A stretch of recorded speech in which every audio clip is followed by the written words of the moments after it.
आदरणीय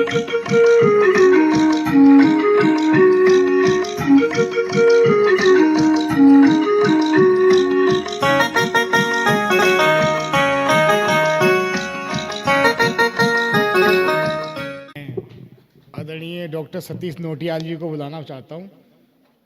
और मेरी कविता का विषय है कान, क्योंकि कान ऐसी चीज़ है, उससे आप ग्रहण कर रहे हैं, अच्छा बुरा बहुत कुछ होता है। एक बड़े कवि ने कहा है कि सुनते हैं सहते हैं रोज, यहाँ तानों का वार बहुत है। सुनते हैं सहते हैं रोज, यहाँ तानों का वार बहुत है। मास्क, ईयरफोन और चश्मा मेरे कानों पर भार बहुत है। तो इन कानों पर बहुत भार होने के कारण अगर आप कल्पना कीजिए कि हमारे पास ये कान नहीं होते तो तो अब सोचिए कि अगर हमारे कान नहीं होते तो उस विषय पे मेरी कविता है। सोचो कान नहीं होते तो इंसान कैसा होता, कोई नहीं सुनता उसकी जब चीख चीख के रोता। मास्क लगाता लेकिन आधार ना उसको मिलता, नज़र के मरीज बंधु तेरा चश्मा कौन ढोता। ना कविता ना गजल ना गीत ना संगीत ना राग मल्हार होता, सुनना ही नहीं किसी ने तो क्यों लीड का तार होता। तन भी सूना मन भी सूना, सूना सारा संसार होता। ना भाषा ना बोली होती, कैसे मानव व्यवहार होता, कैसे मानव व्यवहार होता। जवां दिलों में इश्क पनपता, जवां दिलों में इश्क पनपता, ना उनसे इजहार होता। अब प्रेम प्रस्ताव रखा भी जाए तो ना हाँ होती ना इनकार होता। अब ऐसा नहीं है कि कान से हमें सारे दुर्गुण ही मिलते हैं, बहुत सारी चीज़ें हैं। अगर कान नहीं होते तो हम अपने जीवन में क्या कुछ खो जाते। गीता जैसे बड़े ज्ञान को हम ग्रहण नहीं कर पाते। ना पांडव कौरव लीला, ना गीता का सार होता।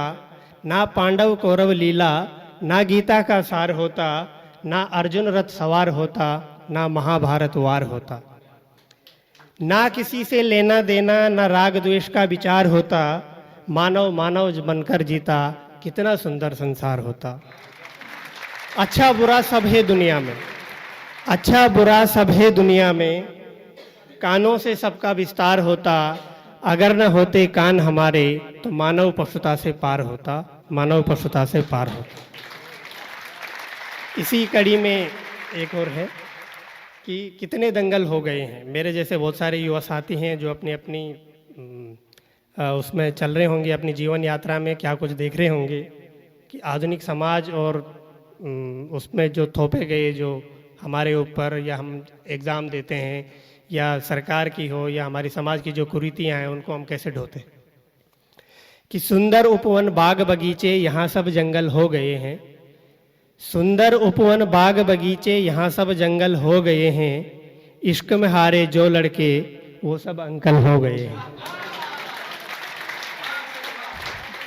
सुंदर उपवन बाग बगीचे यहाँ सब जंगल हो गए हैं। इश्क में हारे जो लड़के वो सब अंकल हो गए हैं।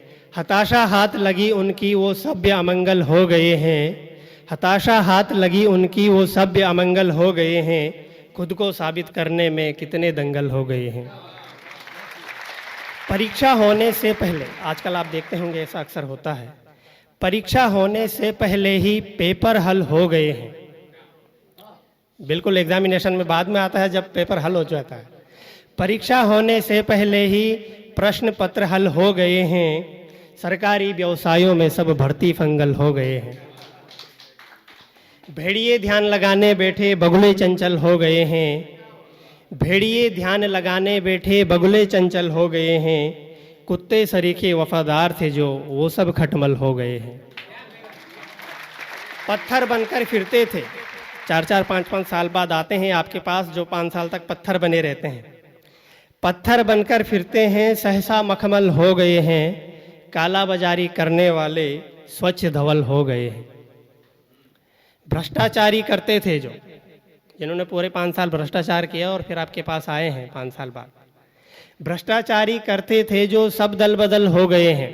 अगर इस दल में नहीं बन रहा काम तो इस दल में चले जाइए। यहाँ अगर आपका नाम डूब रहा है तो इधर चमका लीजिए। भ्रष्टाचारी करते थे जो सब दल बदल हो गए हैं, पक्ष बदलते हैं जो नेता वो गंगा जल हो गए हैं, वो गंगा जल हो गए हैं। धन्यवाद।